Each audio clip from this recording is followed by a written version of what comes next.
Welcome to the Autoworld Museum in Brussels, Belgium. We've been here for the past 3 days as part of the AutoSense conference, the world's leading exhibition on autonomous vehicle technology development. We are packing up, getting ready to head back to Detroit. But before we do, we wanted to give you an inside look at the Autoworld Museum, which is home to over 250 classic, historic, and collector vehicles dating all the way back to the 19th century and all the way up and through the 2000s. In this video, we'll get up close and personal with some of the legendary machines inside the Autoworld Museum, like a pre-production Mazda Miata, a 1990 Honda NSX, and 3 very limited edition Bugattis valued at over $30 million. For more videos like this, hit that subscribe button. What are you waiting for? Come on!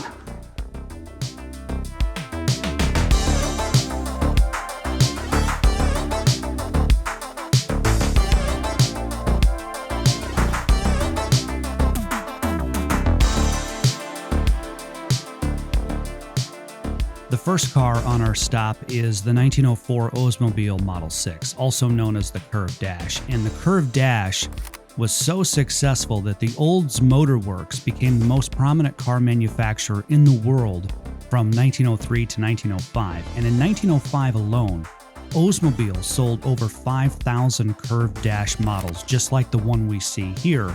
And that effectively earned it the title as the first mass-produced car.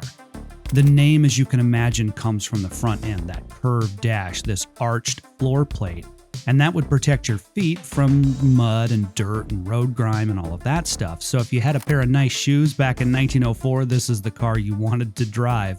The Oldsmobile Model 6 seen here has a 1-cylinder engine with 5 horsepower, and that's fitted under the seat with a chain drive system that includes a reverse gear.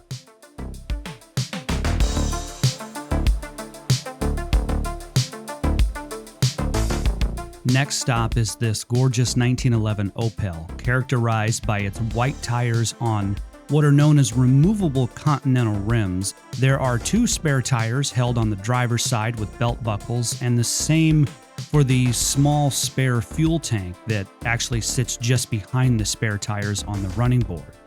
So drivers could pull up the retractable top when the weather didn't cooperate, and if they needed more cargo room, they could use this picnic-style basket at the rear.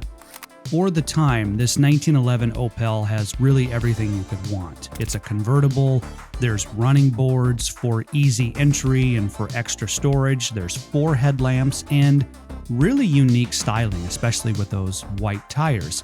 The 4-cylinder engine produced a maximum of 20 horsepower, and it was coupled to a 4-speed transmission. Opel produced this model from 1911 until the outbreak of World War I.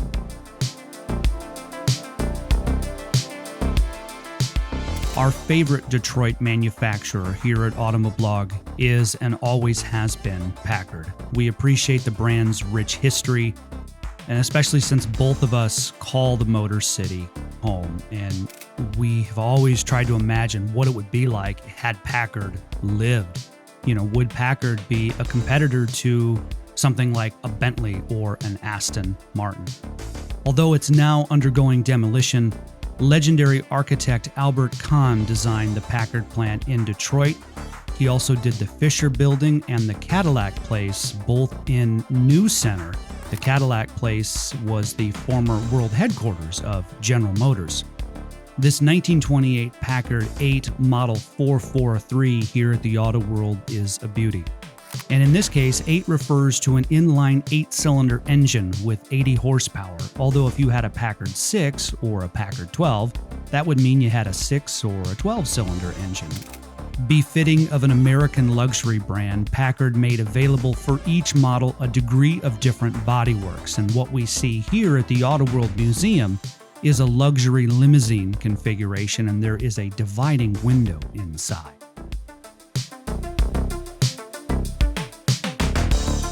Well, like the Packard we just saw, this 1948 Bentley Mark VI embodies the words of company founder W.O. Bentley, Walter Owen Bentley, when he spoke of his desire to build a fast car, a good car, one that was best in its class. The Bentley Mark VI was the first of 14 models the British coach builder designed following World War II and was produced from 1946 until 1952. Inspired by the Rolls-Royce Silver Wraith, the Bentley Mark VI was considered a true coach build model, as the chassis components were still in a reduced supply following World War II. As such, the Bentley Mark VI features custom aluminum bodywork from Vanden, Plas, a Belgian company that was also quite successful in Great Britain. The inline-six engine produced 150 horsepower and was connected to a 4-speed manual transmission, which is located on the floor, interestingly enough.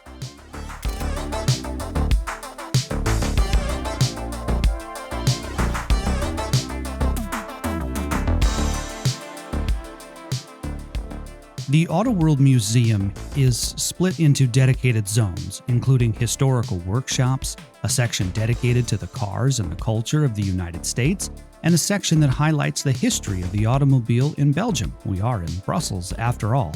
When you walk through the motorsports section, you will find this 1963 Alpine M63, Alpine's first racing car that underwent development in 1962.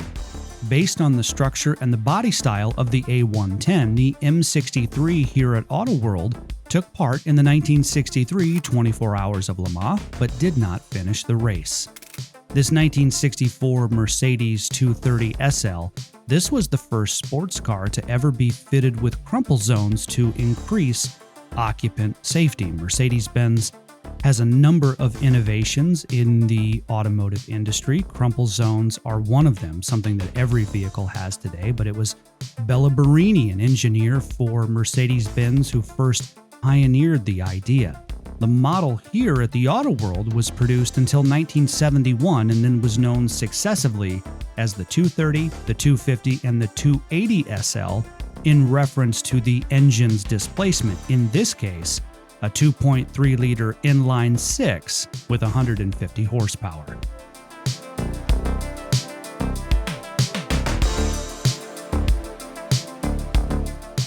As part of our Book Garage series on Automoblog, we featured a work by author Gordon Maltby commemorating the 75th anniversary of the Porsche 356. And it's a book that every Porsche fan should have. In 1965, though, Porsche debuted the 912 to bridge the gap essentially between the 911 and the 356. The 912 was quite similar to the 911, but a key difference was the 1.6-liter flat-4 engine from the 356 SC at the rear. As described by the Porsche Archive, its power output was reduced from 95 to 90 horsepower at 5,800 RPM for the 912. At the Autoworld Museum here in Brussels, we are standing in front of a 1966 Porsche 912. And over the years, the 912 seems to be a somewhat misunderstood car, but also, at the same time, a beloved car. There's an excellent video from the Renthusiast YouTube channel that we will leave a link to. That video details the experiences of a new 912 owner. They cover the history of the car, they cover a lot of the backstory, and they even take the car out on the road.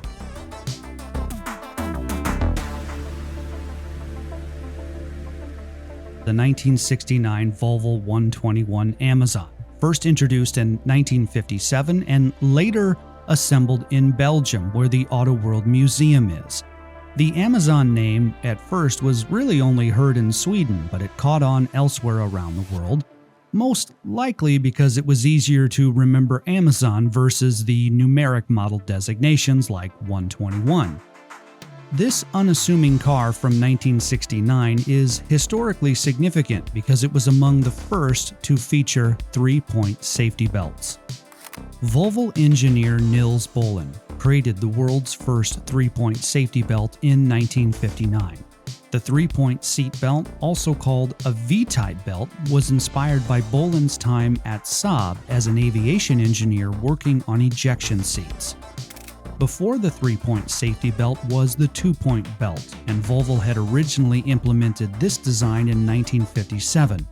But the primary flaw of the 2-point belt was how it required the buckle to fasten around your rib cage, and in the event of an accident, This design would actually increase the chances of soft tissue and organ damage. Boland's design differed in that it utilized one belt across the hips and another diagonal belt across the chest, with a low anchorage point attachment next to the seat. This improved V-style pointed down toward the vehicle floor, and was described in Volvo's patent as one that, quote, effectively and in a physiologically favorable manner prevents the body of the strapped person from being thrown forward. Recognizing the life-saving potential of the three-point safety belt, Volvo would later give away the patent to all other manufacturers, which is why every vehicle today has seat belts.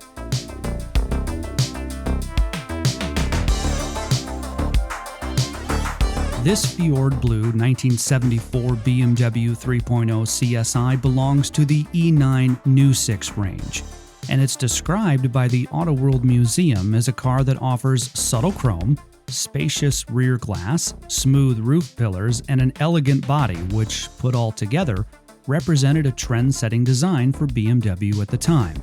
With regard to the New 6 and the CSI designations, we learned some interesting things on our tour.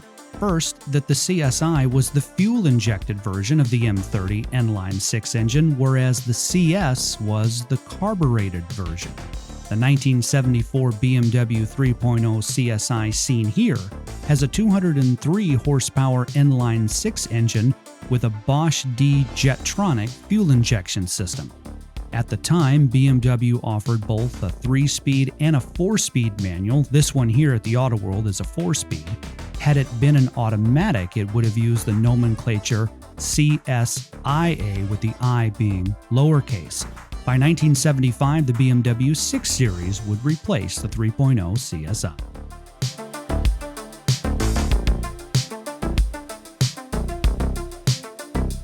This Indy 500 C3 pace car replica is one of two special editions Chevy debuted in 1978 to celebrate the Corvette's silver anniversary, or 25 years of Corvette production. Hence, one of the special editions featured two-tone silver paint with anniversary badging, and the second version is what we're seeing here at the Autoworld Museum, this 1978 Indy 500 pace car replica. Before I was doing Automoblog full-time, I was a member of Chevy's national truck team. This is a large-scale experiential marketing program that travels the United States. We have huge displays. We set all of our trucks up from the Colorado to the 1500 to the Duramax diesels, and we would go anywhere you could put a Chevy truck. Hunting and fishing expos, NFR in Las Vegas, the Luke Bryan Farm Tour, and all kinds of races, including NASCAR and IndyCar races. And over the years of doing that, I've heard so many different stories about the 1978 Indy 500 Corvette pace car. And by the way, if you have one or know somebody who does, please share in the comments. We would love to hear from you. Recalling the stories that I have heard over the years, here's what I know. These cars today are still highly desirable and collectible. I have heard stories over the years when I worked for Chevy of people who bought them up back in the day, realizing that they might be worth something, and then they kept them in pristine shape. But I've also heard stories of others who bought them and then modified them and tried to pass them off as actual pace cars and not the replicas. Again, if you have one or know somebody who does, we'd love to hear from you in the comments. 1978 Indy 500 Corvette pace car replica. Al Unser Sr. won the 1978 Indy 500.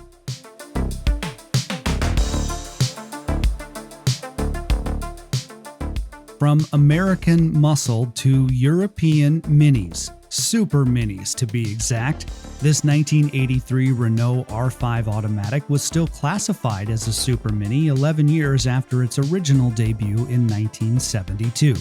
Based on the Renault 4 with its enveloping polyester bumpers, the R5 Automatic was billed as a car that was equally at ease in the city as well as on the motorway. Just don't expect to go all that fast on the motorway, as the little inline 4-cylinder only produced 45 horsepower. It's front-wheel drive with a 3-speed automatic. The R5 here at the Autoworld Museum was built in Belgium, where Renault produced cars for a number of years from 1935 to 1997. The R5 in front of us is even more special because it's the 1 millionth unit, and it is still technically brand new because it only has a handful of miles on it. In total, between 1972 and 1996, there were 7.3 million R5s produced by Renault, but this is the 1 millionth unit.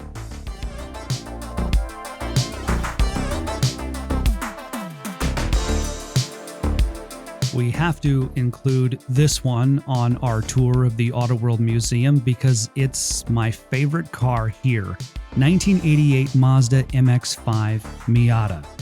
The Mazda Miata made its official debut at the Chicago Auto Show in February of 1989, but in the run-up to that, Mazda built about 34 pre-production vehicles. This one here is VIN number 26, 1988 Mazda MX-5 Miata, VIN number 26. So these pre-production vehicles in the run-up to the Chicago Auto Show were used for testing and training and display purposes, but after the Chicago Auto Show ended and the Miata made its official debut, these cars would have gone back to Mazda, they would have been disassembled, they would have been crushed, they essentially would have been thrown in the garbage can.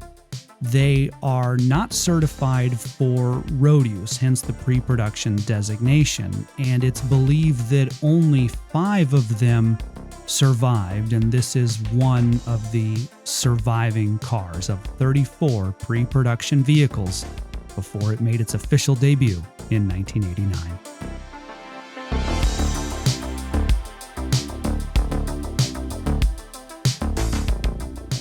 We're going to cite the work of motoring journalist Richard Dredge here for the 1988 Italdesign Aztec. Dredge launched his website Below the Radar in 2020 as a way to tell the stories behind some of the world's most interesting and unusual cars, and this one certainly qualifies. We will leave a link to an article that he wrote on the Italdesign Aztec, and in that article, Dredge explains how the Aztec was one of 3 concepts that debuted at the 1988 Turin Motor Show. Each was powered by a 5-cylinder Audi 200 turbo engine. But of the 3 concepts, the Aztec was the most extreme, and Dredge uses that word extreme because of the twin cockpit design. In his article, Dredge writes, and I quote, "The Aztec was the perfect car to travel in if you didn't get on with your passenger very much, because each of the car's 2 occupants got their own separate compartments, complete with individual windscreens." Dredge continues saying, quote, "The fighter plane canopies that each occupant was afforded was just the start of the aeronautical analogy, because not only did the driver get full instrumentation, but so did the passenger." We will leave a link to this Below the Radar article on the 1988 Italdesign Aztec. And Richard, if you're watching, cool website, my friend.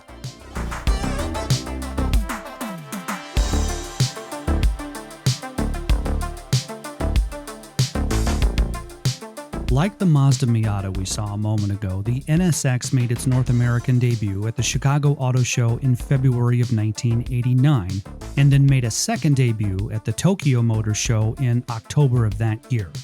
The model we see here at the Autoworld Museum is a 1990 Honda NSX, denoting the version for the Japanese market, but in the United States we would come to know it as the Acura NSX.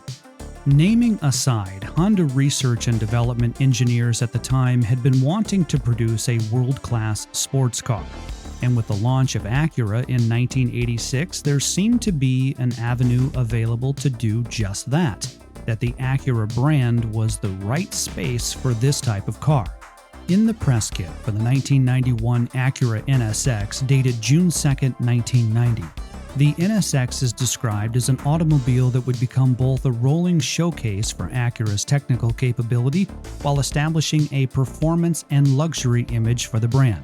It was envisioned that the NSX would become a competitor for the exotic cars already on the market, while also serving as a groundbreaking vehicle that would provide emotional and visceral excitement for the driver. Today, Acura talks a lot about precision-crafted performance, and you see this terminology when reading about the PMC edition vehicles especially.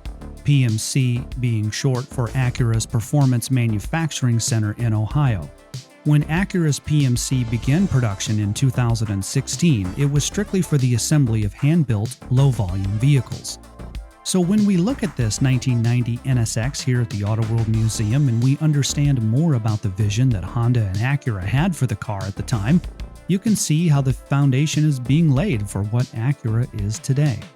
Some quick key specs for this 1990 NSX: two-seater, mid-engine layout, an all-aluminum 3-liter VTEC V6 with 270 horsepower and 210 pound-feet of torque, an all-aluminum body to reduce weight, an independent suspension with aluminum alloy control arms, and for the time, a state-of-the-art traction control system and climate control system. It even had an alarm system with sensors placed in the doors, the engine, trunk, hood, battery cable, radio, and ignition switch.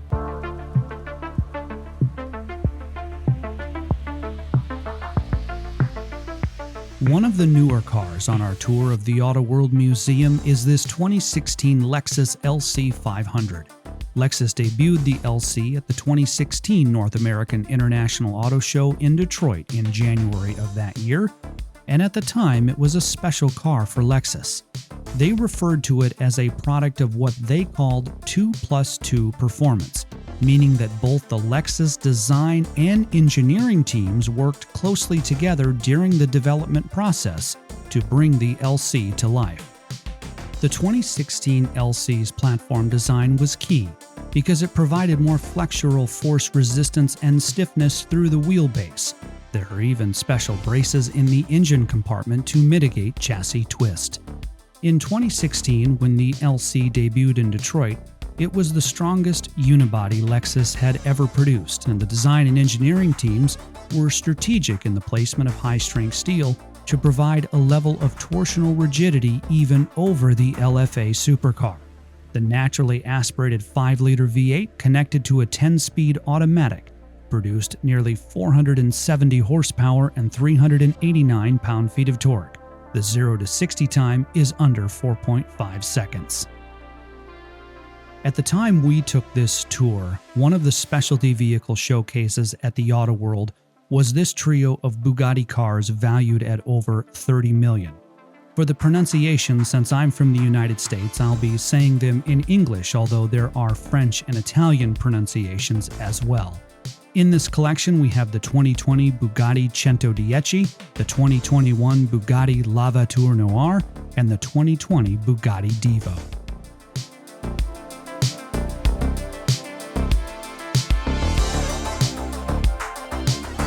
The first car in the collection is the 2020 Bugatti Centodieci, which is Italian for 110, meaning the Centodieci is a tribute to the EB110. The Italian link here is how Romano Artioli, an entrepreneur, importer, and distributor of Ferrari, GM, and Suzuki vehicles, eventually acquired the Bugatti brand in 1987 and went on to build the EB110 supercar of the 90s. Bugatti designers and engineers had some technical challenges ahead of them for the Centodieci, since the EB110 is considered by Bugatti's standards today as a flat and wedged-shaped design. Achim Anscheit, head designer at Bugatti, said that transporting this classic look into the new millennium was technically complex.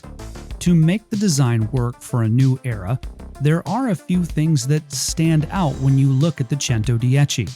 Although it doesn't seem like it from the front, the horseshoe-style radiator does have some depth to it when viewed from the side, and it's accompanied by a new front splitter and then the 3-section air intakes. The front of the Centodieci is low, so the Bugatti horseshoe was adjusted accordingly in size, meaning that the Bugatti logo is on the hood. Anscheit would later explain that when the team looked at all of these design modifications for the Centodieci, that it brought back some fond memories of the EB110. The Centodieci has an 8-liter W16 engine with 4 turbochargers connected to a 7-speed dual-clutch gearbox and a permanent all-wheel drive system. The W16 creates 1,600 horsepower at 7,000 RPM. It's the same powertrain as the Chiron Supersport. The Centodieci sprints from 0 to 62 miles per hour in 2.4 seconds, to 124 in 6.1 seconds, and to 186 miles per hour in 13 seconds. The top speed is electronically limited at 236 miles per hour. Only 10 Centodieci examples were built, going for about 8 million euros, and each one was sold before the car's unveiling in 2019.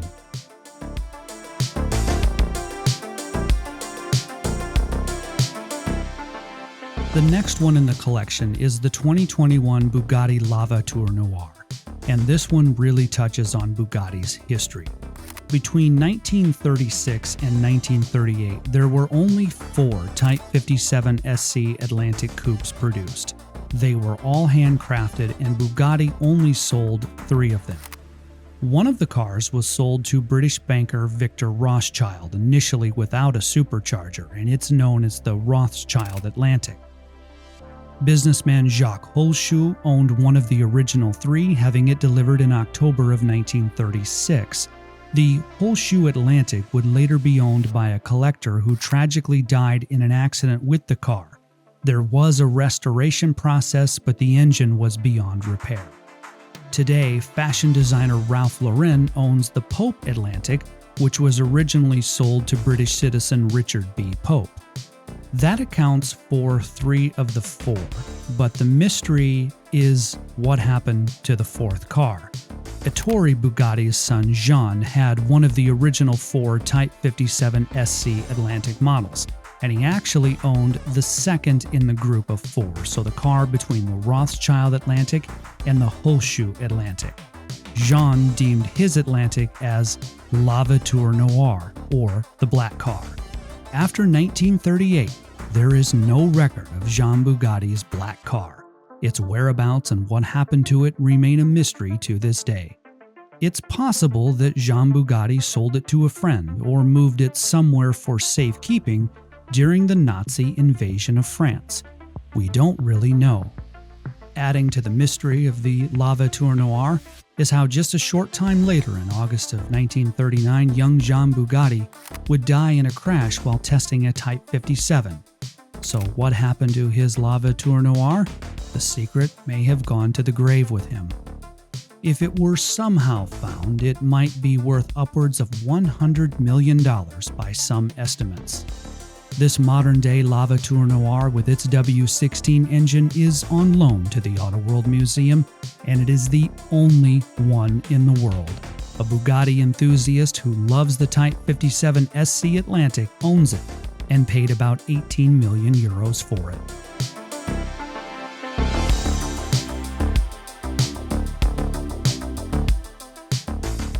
This special Bugatti is named in honor of Albert Divo, a French pilot who was also a Bugatti works driver. The Divo made its premiere in August of 2018, and 2 years later, in August of 2020, Bugatti began delivering the first Divo models to customers. Only 40 examples of the Divo were made, selling for about 5 million euros each. Here we have the W16 engine again with its 4 turbochargers, 7-speed dual-clutch gearbox, and permanent all-wheel drive system. The Divo represents a modern era of coach building for Bugatti, and that fits the theme when you look at the historic vehicles here at the Autoworld Museum. Today, for modern cars, we might call it personalization or customization. That could be things like bespoke wheel designs, interior materials, and even infotainment features. But a century ago, it was known more as coach building, or the idea of taking a chassis and then customizing the look of the body from there. The Divo is the first Bugatti created digitally, with designers using VR goggles. They use those to look at full-scale foam models of the car from as far as 130 feet away in order to really dial in the Divo's shape and overall proportions. Thank you for joining us on this journey through the Autoworld Museum in Brussels, Belgium. If you've never been, it's absolutely worth the trip, and it's a place that every car enthusiast should see. For our AutoSense conference, we've been here 4 times now, and we continue to be amazed each and every time. See the links in the description for more information on some of the vehicles we talked about and for more information on the museum itself. Thank you for letting me be your tour guide. On behalf of Automoblog at the Autoworld Museum in Brussels, Belgium, I'm Carl Anthony.